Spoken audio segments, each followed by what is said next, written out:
Hi, in this video we are going to discuss about the test plan contents. So in the previous video we have seen what is STLC and what are all the phases are there. So continuation to that, in this video we are going to see what are all the various test plan contents will be there, what we are going to put each and every section. So those all things very clearly we are going to discuss. So this is about the test plan contents. Usually this template is not common to all the companies. Company to company the template may vary, or they may add few more sections into their company template, or some more sections may not be there in other company, but somehow.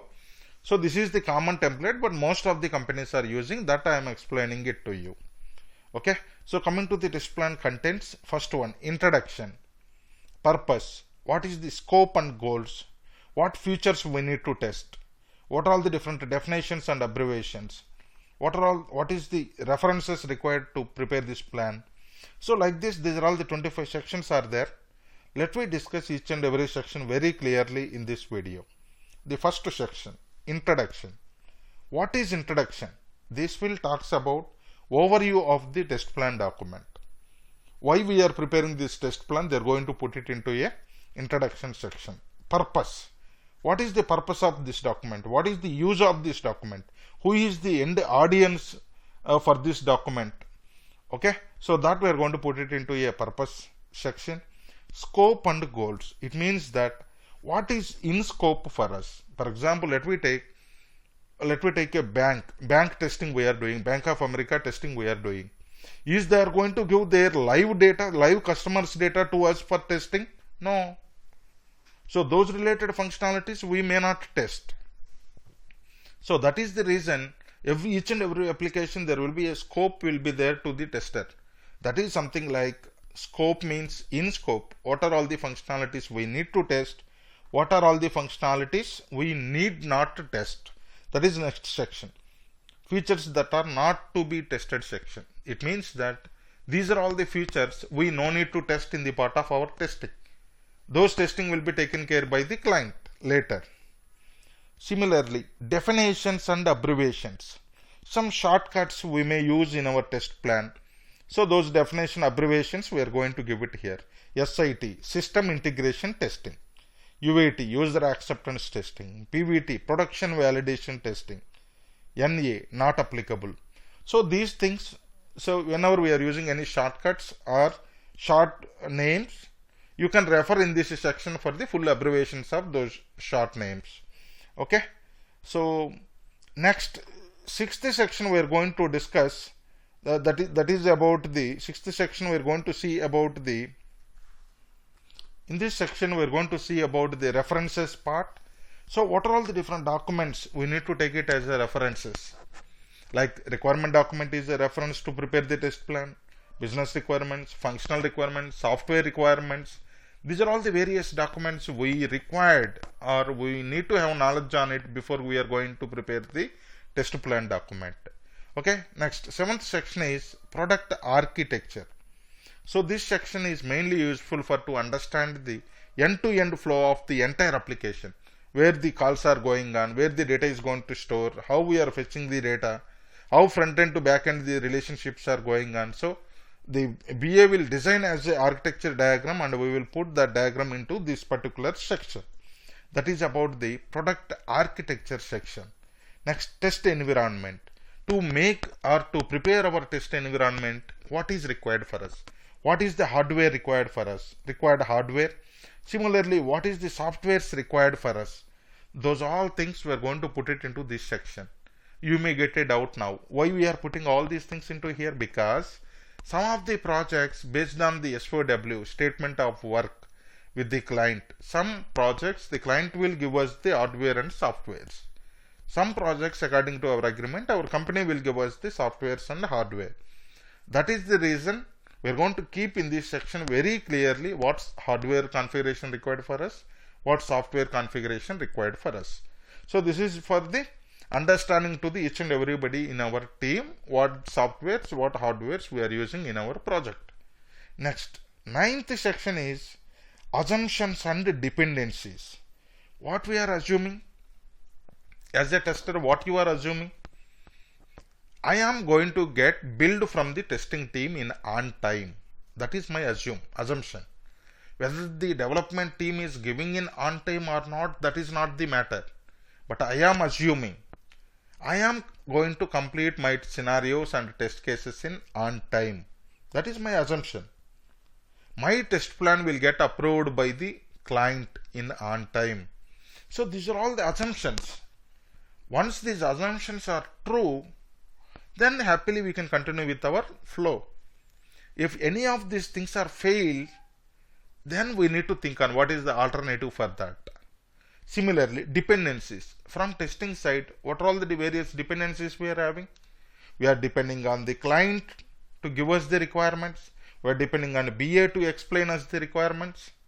We are depending on BA to clarify our questions along with the client. And we are depending on development team to give us the developer code for us. And we are depending on development team to fix the issues. These are all various dependencies we are having from testing side. So that is 9th section, assumptions and dependencies. We are going to put it into one section in it. Next, 10th one, constraints. Constraints means conditions. We are going to deliver successfully to the client. What are all the various constraints, conditions we are having? Those are all conditions. Condition 1 is we need to get the developed code from the development team without missing the timelines. That is one constraint, condition. And each and every clarification from the testing team should be cleared by the BA without miss. That is a condition. So those all conditions, we are going to put it into a constraints section. Next, 11th one, test coverage. Test coverage means in the previous videos you might have seen I have taken one or two sessions on testing types. Functional testing, GUI testing, functional positive, functional negative, and various other testings like GUI testing part, regression testing, retesting, smoke testing. Those all I have covered. So test coverage section talks about different testing types we have scope on our project. Those all testing types we are going to mention in this test coverage section. Test coverage section talks about all the testing types we are going to do on our application, various types. Like in these types, functional testings will be there, non-functional testings also will be there. Non-functional means compatibility, performance testing, and usability testing, so on and so on. So these are all the non-functional. So in this section test coverage, we need to update both functional testings and non-functional testings. Whatever is the client requirement, those all testing types we need to put it into this test coverage section. Well, very good. Next, 12th section is test strategy or approach. Here we are talking about levels of testing. In the previous videos we have seen black box testing levels. I mean module testing, integration testing, system testing, user acceptance, pre-production and production. So and unit testing will be done by the development team. So these are what are all the various levels of testings we are going to do. That is something like test strategy or our approach. That is about the 12th section. And coming to the next, test deliverables, 13th section. What are all the various deliverables we are going to give it to the client in testing lifecycle? First is a test plan, test scenarios, test cases, test case execution results, bug reports, and build stability reports, and application functionality reports. So whatever we are giving it to the client as an output, that is something like deliverable. We are delivering to the client. So those all are nothing but deliverables we are going to give it to the client. Okay, so very well. So next, 14th section, human resource requirement. It means that how many resources are required for our project, how many are manual testers, how many are automation testers, what are their skills, and whether they need any trainings or not, and what are all their responsibilities. Everything we are going to put it into this particular section. That is nothing but human resource requirement section. Next, 15th one, test schedule. In the test schedule, we are going to discuss about what level of testing, when we are starting, who is responsible for it, what documents are required for us, who is the approval for that, when it is going to completed, what is our strategy. So like this is a table format. Each and every level of testing, we're going to update all these things. And when we are going to complete our project also, we're going to mention into the test schedule section. So test schedule talks about what are all the various levels of testings we are going to perform, and when it is starting, who is responsible for it, who is approval authority for that, and when it is going to complete it.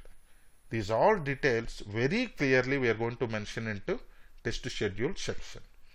Next one, 16th section, readiness criteria. What is readiness criteria? As a tester, when we will be ready for testing? When we will be ready for testing as a tester? So we need to have ready with our test plan, we need to have ready with our scenarios, test cases, then we will be ready to continue with our testing. So, and also environment also should ready, right? Wherever the development team is deploying, there also the application should be accessible to the testing team. So environment also should be ready. If at all these are ready, then we can ready for testing. So what are all you mentioned be ready for the testing, those all things you are going to put it into a readiness criteria section. 17th one, acceptance criteria. What is acceptance criteria? When you are going to accept the application from the development team, in normal model, you are going to do the smoke testing. In the smoke testing, you are going to validate the smoke related test cases on our application. If at least 70 to 80% of the functionalities are working fine, then you will accept that application for testing, further testing. When you are going to reject it, if it doesn't meet the acceptance criteria, then you are going to reject your application, saying that it is not meeting our acceptance criteria. So acceptance criteria is something like when you are going to accept it, whenever it meets the acceptance criteria, then we are going to accept that application for further testing. Well, 18th section is defect classifications. Total how many types of defects we are going to raise? 4 different type of defects we are going to raise: critical, high, medium, low. So these are all the 4 different type of defects usually we are going to raise it to the development team. So that we are going to mention into a defect classification section. And 19th one is defect management section. How we are going to manage the defects? There is a separate topic is that defect life cycle. There I am going to discuss more about this particular section. Next, 20th section is testing resumption criteria. When you are going to resume your testing, once you rejected the build, again when you are going to resume, whenever it meets the acceptance criteria, then again you are going to resume with your testing. Once all the showstopper bugs are closed and working fine, then you are going to accept that build for major testing. If at all the showstopper bugs are there, everything is not working, then what is the matter to accept that build for major testing? There is no use. So that we are going to put it into a 20th section. 21st, you are going to see here tools and techniques section. What are all the various tools required for you? What are all the different various techniques you are going to use it? So those are all things we are going to mention into a tools and techniques section. 22nd one, very very important section, risk identification and contingency planning. What is a risk? Unexpected problem is a risk. The problem you are getting unexpectedly in unknown time is a risk. You know the problem, you may get it, but when you are going to get it, you don't know. That is a risk. So you need to identify the risks. So who will identify the risks? As a test lead or test manager, they will identify the risks. And contingency planning is nothing but solutions for those risks. Okay, for example, 2 resources are down with some health issues. They are not available for 1 month. They are very expertise resources in our team, but not going to be available for 2 months. What is your action? How you are going to overcome these problems in your team? That is nothing but your contingency planning. or the development team is keep on delaying the build to deliver to the testing team, then how you are going to manage your timelines? That is a risk. Okay, so these are all the risks we may get it, and what is the solutions also. As a team lead or test manager need to have clear knowledge on this and resolutions for all those risks. Well, 23rd section is test case list. Test case list you need to mention here, but at the time of preparing the test plan you don't have the test cases. Okay, once you created the test cases, then you need to update into this particular document. Well, 24th section is test data. Here this section also, once you start the testing or before going to start the validation testing, then you may get the test data, then that time you need to update here. Last section is 25th section, traceability matrix. I will discuss this one in the future videos about the traceability matrix. So this is about the complete 25 sections of test plan document. If you know all these things, different sections in test plan, anywhere you go, you can able to clear all the interview questions asked on test plan document. Okay, so let me brief you again. Introduction, purpose, scope and goals. Here we are going to see about the in scope related functionalities and features that are not to be tested. It is the out scope, and definitions and abbreviations, shortcuts, short names. If at all we are using, we need to give the abbreviations here, and the references we need to give here. What is the references to prepare the test plan? FRD document or FRS or BRS. Next, product architecture. BA will be, our project manager will prepare the architecture and they will put it into a we will get it from the test leader, manager will get it from the project manager, and he will put it into this document to make everybody clear, to make everybody to understand what is the architecture of our project. Next, test environment. So what is the different hardware, softwares required for our project? So these all different details we are going to put it into there.